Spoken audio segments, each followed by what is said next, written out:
Hi guys and welcome to another MCQ Madness session. So today we'll be looking at some of the other papers that we weren't able to look at last time out. So I think that last time out we did have a look at some of the summer papers from 22. So now we're looking at some of the winter papers and hopefully we'll get done with the year 22 today. So let's pull up the mark scheme just to see what the examiner said were difficult questions for students. This is winter 22, right?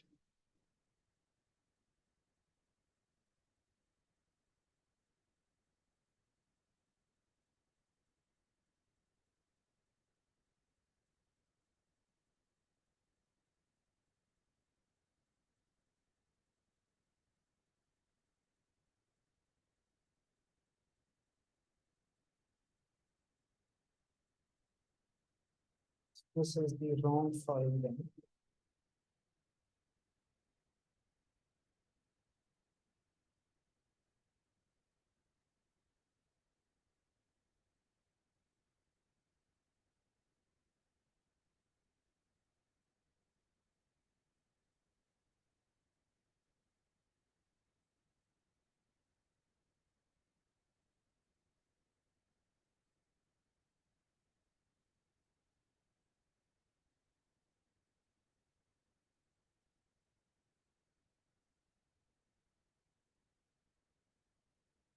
All right, so summer 22, paper 1-3 is what we have to start with today. Let's start with this.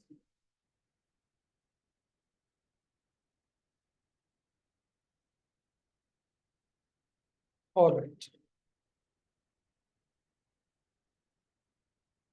Question number one. So you might see this theme in 2022 questions that all of the question ones were about physical quantities.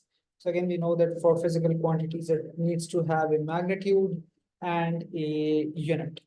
Charge and ampere. Charge is a physical quantity. Ampere is just a unit. It's not a quantity. Efficiency in kilogram. For the same reason, this is also out. Pascal and strain. Again, this is also out. Period and potential difference. Both of these are quantities which have units and a magnitude as well. Next, we go on to, all right, let's do. So, all right, let's go on to 4. Uniform, a micrometer screw gauge is used to measure the diameter of a small uniform steel sphere. Measurement of the diameter is this much. What is the percentage uncertainty in the calculated volume of the sphere using these values? So volume, if you remember, for a sphere, it's 4 by 3 pi r cubed. So the percentage uncertainty in the volume is going to be 3 times the percentage uncertainty in the radius, right? Or in the diameter, it means the same thing. Percentage uncertainty in the radius and in the diameter would be the same. So we just do 0.01 divided by 5 times 100, which is 0.2% and times 3, so that we find the uncertainty of the volume. So 0.2 times 3 is 0.6%. Easy. Let's go on to another one, which is somewhat difficult.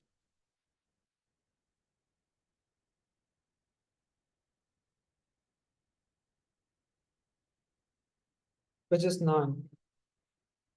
A ball is dropped onto horizontal ground and bounces vertically upwards. When the ball is in contact with the ground, the following forces act. Weight of the ball, contact force on ball by ground. So if you think about it, the weight is on the ball. Contact force on the ground by the ball is not on the ball, it's on the ground. Right? So this force P is by the ball on the ground. And N is on the ball by the ground. I know because of Newton's laws, Newton's third law, basically, N and P would be equal. This is a Newton's third law here. And then if you think about it, if we want to talk about the other options, because we don't see N equals to P here, what would we see? So we see that the ball is momentarily stationary here.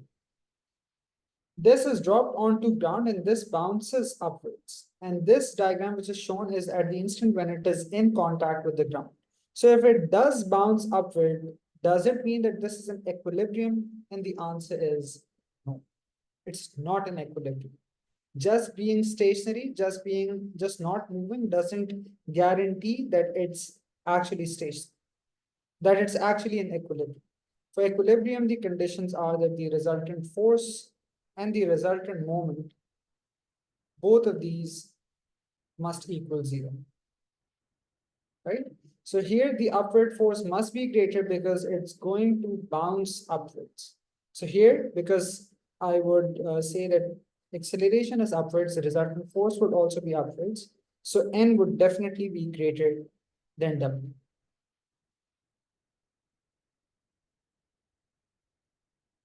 Let's go on to another one.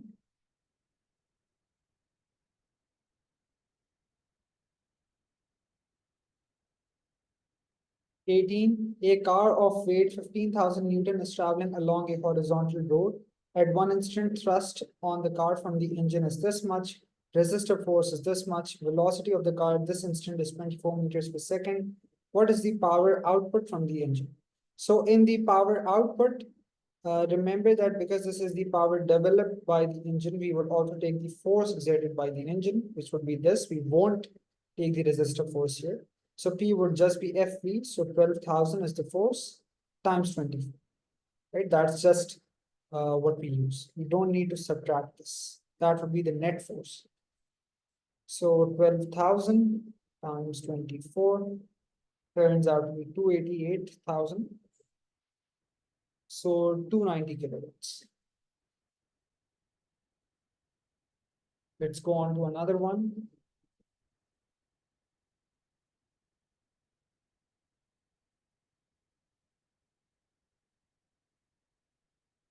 23, a CRO is connected to a microphone which detects sound of constant frequency. Trace on the screen of the CRO is shown. Which property of the sound wave is measured using only information from the CRO? All right, now what does this mean? Using only information from the CRO. So information from the CRO means basically the time base and the Y gain, right? So we have the time base and the Y gain.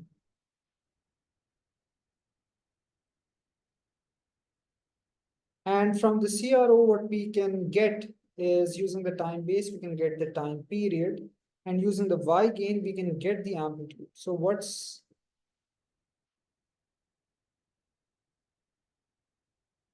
this thing? So if I think about Y gain is usually in some units of volts per division, right? So what we do then is we have the number of divisions and we multiply that by the volts per division.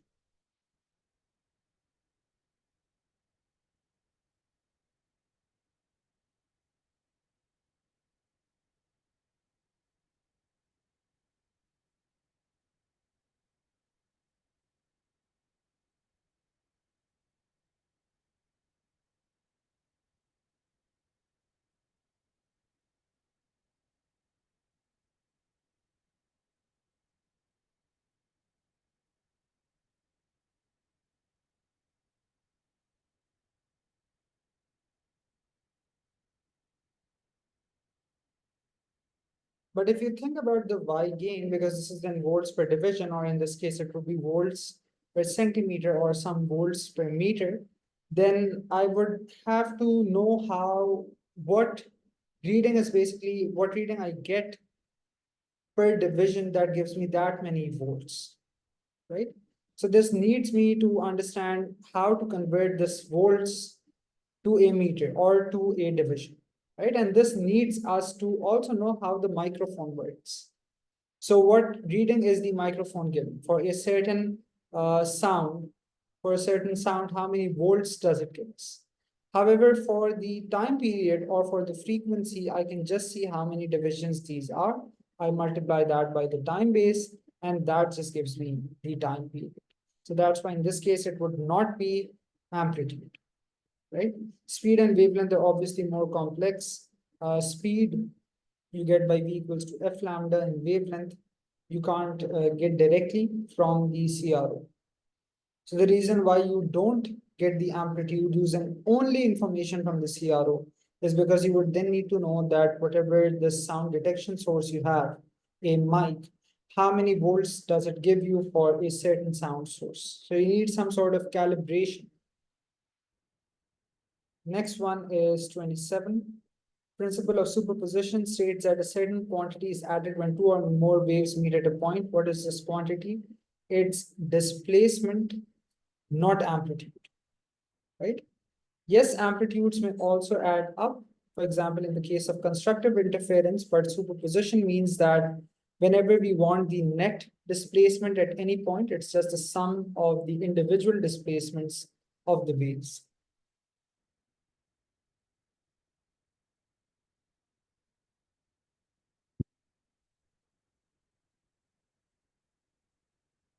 We just did a question like this last time on. So we know it can't be even numbers. So it's not 8, it's not 16. And then we can just use the calculations that we do. So d sine theta equals n lambdas. Theta is 90, so sine theta is 1. So n is going to be d over lambda, but rounded down. So d over lambda is 300 lines per millimeter. So this means 300,000 lines per meter. So 1 over that is going to be the line spacing divided by lambda, which is 400 nano. So let's just do this.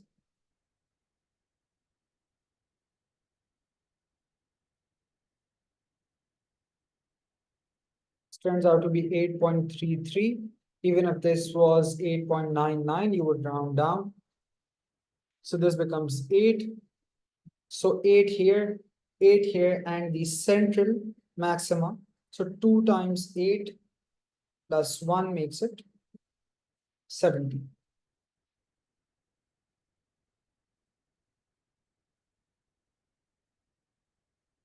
32, two wires X and Y are made from the same metal. Diameter of Y is twice that of X. Wire X, wire Y, and a battery are connected in series. What is the ratio of the drift speed of electrons in X to the drift speed of electrons in Y? All right, so drift speed, so this equation comes to mind, A N V Q, right? So then if you think about this, let's make V the subject of the equation because that's the ratio which is asked. So that is I over A M Q. I is the same because they are in series. Q will be the same because they are, Q will be the same because they are, what do you call it? It's the same charge carrier, it's the electron. N is the same because they are made from the same metal. So we can really see here that V is just inversely proportional to area. So if I want Vx over Vy, it's really because of the inverse proportion, Ay over Ax. So diameter of Y is twice that of X. So we also know this thing that area is proportional to the square of the diameter. So I can say that Ay over Ax is really dy over dx squared. So dy is 2, dx is 1. So 2 over 1 squared makes it 4 over 1. So that's d.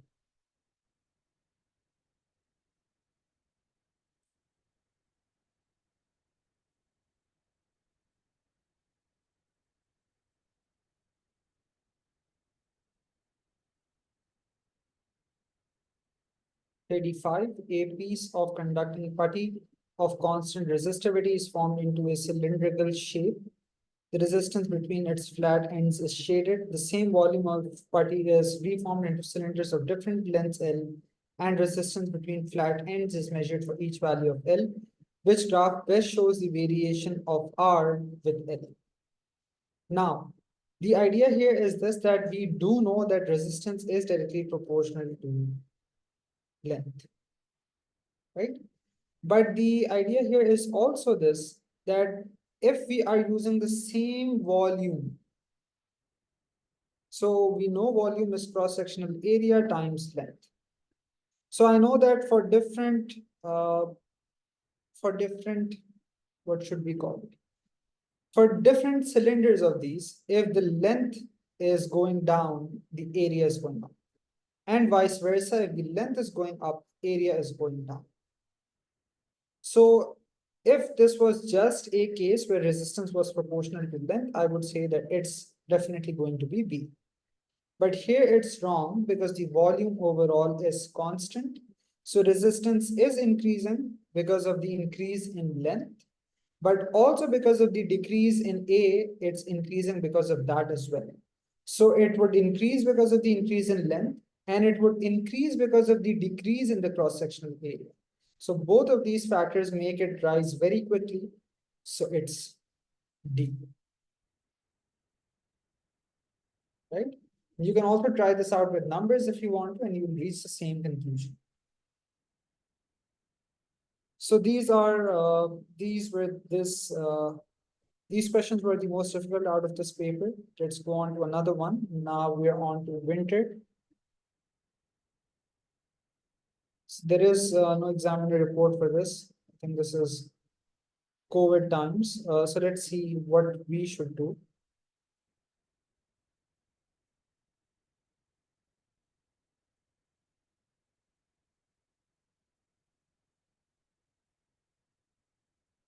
All right, let's do 5. A particle accelerates from rest. So U is 0. The graph shows the variation of the velocity of the particle with time t. So because velocity time graph is a straight line, I know the gradient is acceleration, which is constant here. Right? Acceleration is not changing. Which graph shows the variation of the velocity v with the acceleration of the particle. So the idea is that if the acceleration is constant, it's not going to change at all here. So in this case, the acceleration is not going to change. So it's just going to be D. As you can see, this is the only graph which shows that acceleration is constant. It's not changing. So acceleration is the same and its velocity goes up by that same amount every time.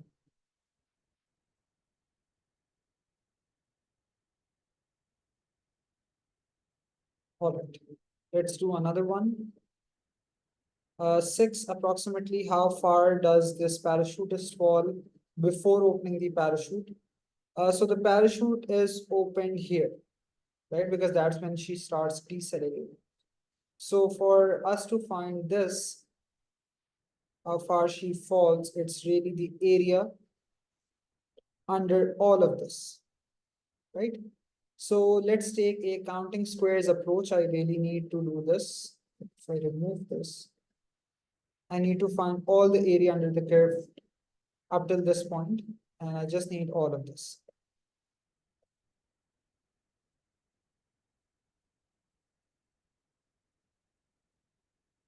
Right? So a wise approach, because this is again a approximate question, you can't find it because it's not a regular line, it's not a straight line. So you can't use a formula. So you will have to use a approximation method, and that involves counting squares. So if you figure out what the area of one small square is, so if I zoom into here, so for each square, this is 1 and this is 20. So this must be 4, 8, 12, 16, 20. So each small square represents 4, right? It represents a distance of 4 meters. So let's just count how many squares we have. So we have all of these, you can see. All of these is 3, and 3 times this is 5, 10, 15. So all of these are 45. So all of these amount to 45. And then if we count here, so this is 25 and 25, this is 50. And then this is 55, and then so let's write it like this before we forget. This is 50, and then so 50 is for both of these big squares, and then 5, and then 4, and then 3, and then 2, and then 1. So 5 and 4 is 9, 9 and 3 is 12, 12 and 2 is 14, and 1 is 15. So this is like 65. And then we do it for this last one. So again, we see 3 and then 4 and then 5 and then 6 and then 7 and then 8, 9, 10, 11, 12, 13, 14, 15, 16, 17, 18, 19, 20, 21, 22, 23, 24, 25, 26, 27, 28, 29. So these are 29 squares. So 29 and 65 and 45 make it a total of 139 squares. Each square represents an area of 4. So this turns out to be 556. So approximately the closest value is 570.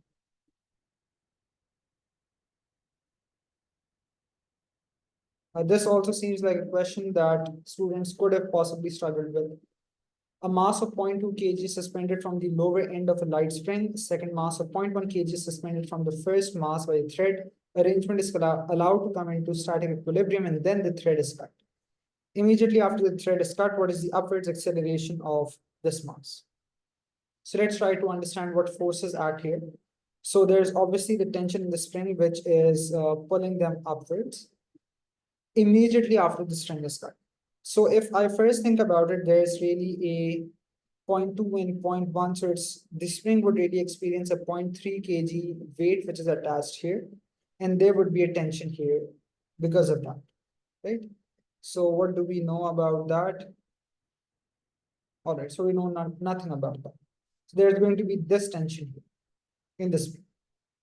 And then there's going to be some tension here as well. And we need to find out what is going to be the upwards acceleration of the mass. So if I first write out the equations of motion for each of these particles, so I can say that previously the tension, all right, so yeah, this is easier than what I'm thinking. So the tension is equal to the total weight here, right? This is a case of springs in series. So this entire load will be felt by the spring. So it's 0.3 kg total times 9.81. So this tension is 0.3 times 9.81, which is 2.943 newtons. And then if you think about it, when the thread is cut, so this goes away. So the same tension which was previously acting on both of these is now only going to act as a force on this one. But do remember that there's also going to be the weight of this guy, right? So after this string is cut, this goes away. There would be the weight of this thing downwards. So 2.943 minus the weight of the 0.2 kg object. This is going to be equal to MA. So 0.2A, and hence we can find out what A is. 2.943 minus 0.2 times 9.81 divided by 0.2. So A is 4.905. So it's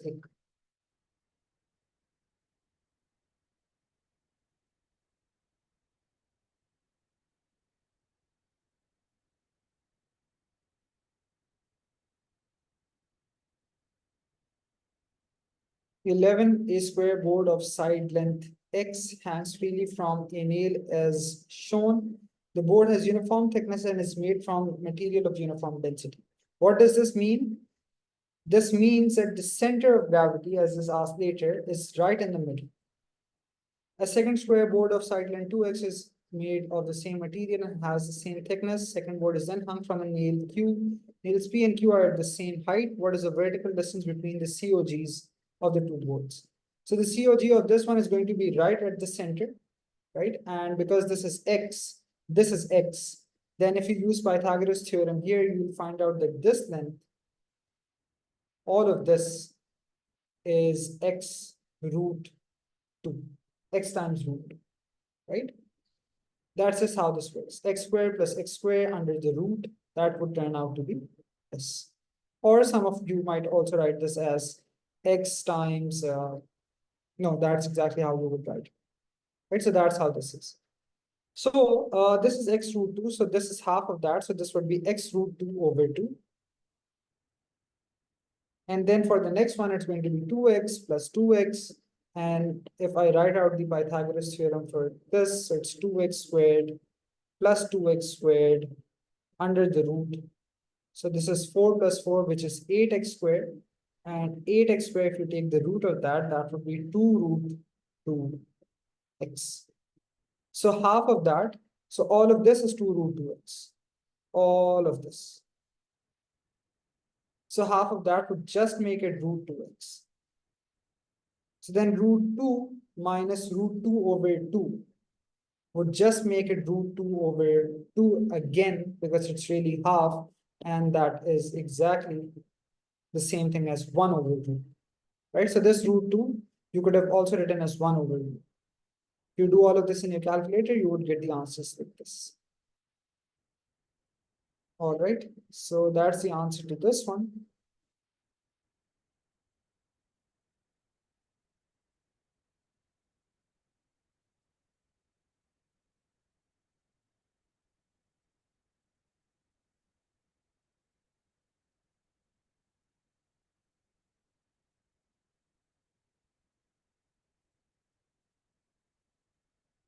Let's have a look at this one. Identical springs are joined in 4 arrangements. Which arrangement has the same spring constant as a single spring?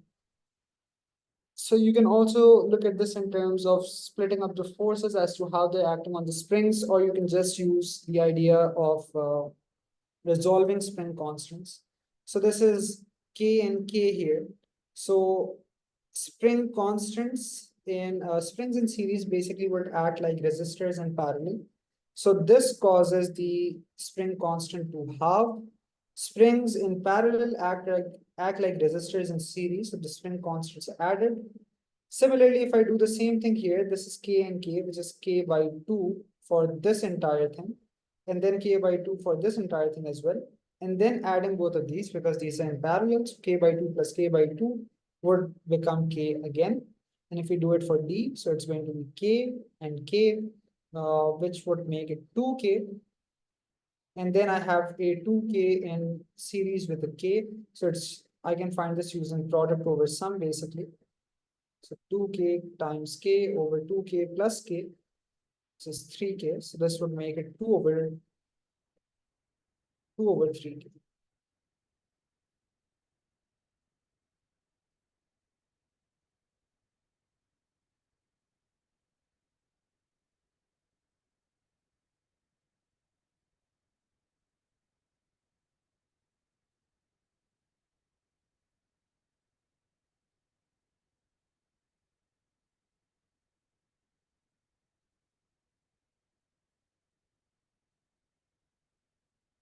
All right, let's have a look at 23. A transverse wave travels along a rope. The diagram shows the rope at time t equals to 0. One particle of the rope is labeled x, which graph shows the variation with time of the displacement of the particle between these times. So first off, right at the time when we start to observe this, it has no displacement because this is the mean position. So the displacement at time t equals to 0 must also be 0, so it can't be this or this. Then how do I decide between A and B? Does the displacement decrease or does the displacement increase? A very easy way to do this is to just make the position of the wave sometime after. So this is the wave after it has traveled some direction to the right, as is shown here. So as you can see, for it to be on the new wave, first it must decrease. So the displacement must decrease, or it must reduce. So that's why it's B and not A, right? If you do the same thing for a particle here, then the graph would be like A, because this particle has to move up to be on this new wave.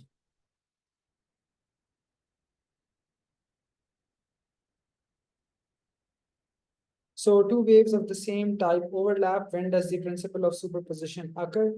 And the answer for this is it always happens. As long as the waves are of the same type, this will always happen. Only when the waves have the same amplitude, this is no condition as such. Only when the waves have the same frequency, this is basically a condition for coherence, which really leads to interference. And only when the waves travel in opposite directions, this is a condition for stationary waves.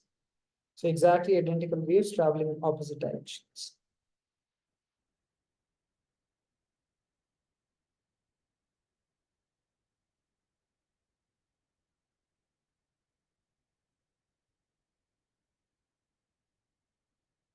All right, this seems tough. Let's have a look at this one. A length of wire RS has a circular cross-section, area A by 2. At end R of the wire, the cross-sectional area is basically shown here. Charge Q takes time T to pass through end R. There is a constant electric current in the wire. How much charge will pass through end S in a time interval of T by 4? So here I can see that I is basically Q over T. And this is not changeable. So I can say Q equals IT, right? So because current is constant, I can also go on to say that charge is proportional to time. So more time would allow more charge to pass. So how much charge will pass through end S in a time interval of T by 4, given that Q was passing through with some time T. So because of the direct proportionality, it would just be 1/4 of the time as well. So it's Q by 4.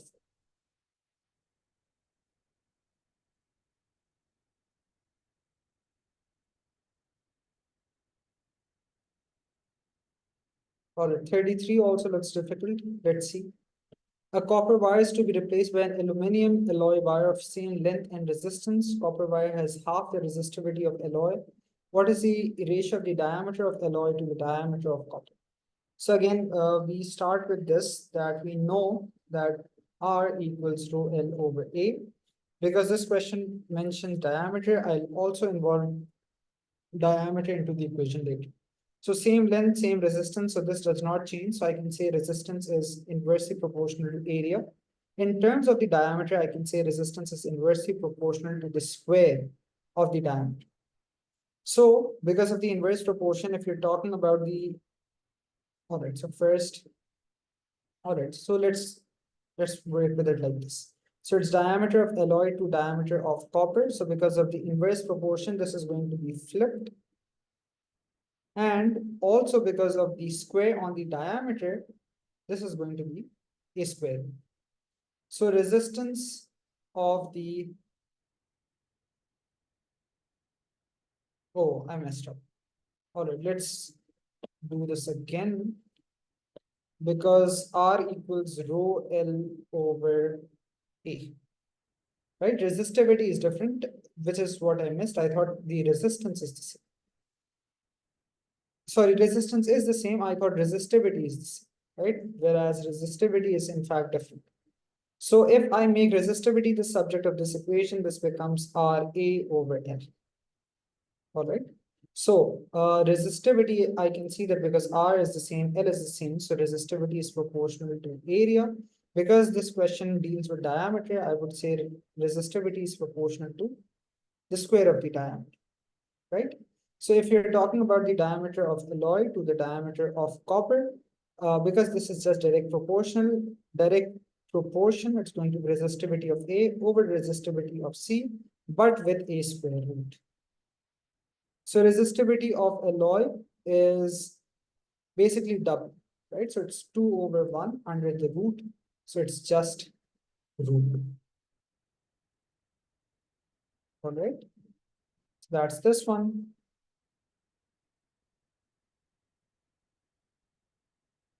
This also looks difficult. Let's see.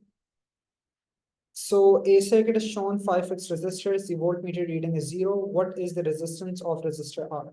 Don't be afraid because of this diamond sort of configuration. It's nothing different.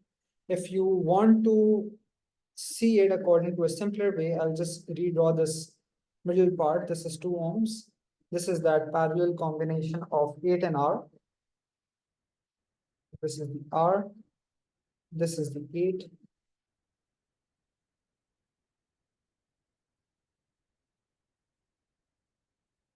Right? And this is your 5. And this is your 10. And this is that entire parallel combination here from which the battery is made. This is how it goes. And the voltmeter is connected here. So the voltmeter reading is 0. So there is no potential difference between these 2 points. Now you know that how we find the potential difference between 2 points is we can take the resistances connected to the negative terminals and just subtract their potential differences. So this combination of this resistance of R and 8, if you think about this. So basically the idea is for these to have the same, for this to read 0, they need to have the same potential difference across here. And hence, these should be in the same ratio. All right. So 2 over this resistance should equal 5 over this resistance. That just basically leads from potential division, right? Otherwise, what you would say is this resistance over the sum of these should equal this resistance over the sum of these, right? That's voltage division. And then you would multiply by the EMF. So you can really just say this, that. So basically, you can also see this. It's just another way to look at it. That because this reads 0, so if this is double of this, if 10 is double of 5, so this must be double of that, and this parallel combination must lead to 4 ohms. So R in parallel with 8 leads to 4. All right. So R in parallel with 8, so product over sum is 4, so this becomes 2. So 2R equals R plus 8. So 2R minus R is just equal to 8. Right? And now you can also do this, that 8 and 8 in parallel would lead to a 4 here. And you can see that it's actually double. And what I was talking about is that, for example, if this is now 4, what this means is if I do the potential difference across this. So I would do 4 over the series resistance 4 plus 2. So I would do 4 over 6 times this minus 10 over 10 plus 5 times this. This should equal 0. And that leads to the same exact equation that we just used. Right? So if the potential difference is 0 between these 2 points, so they must be in the same ratios is what we used.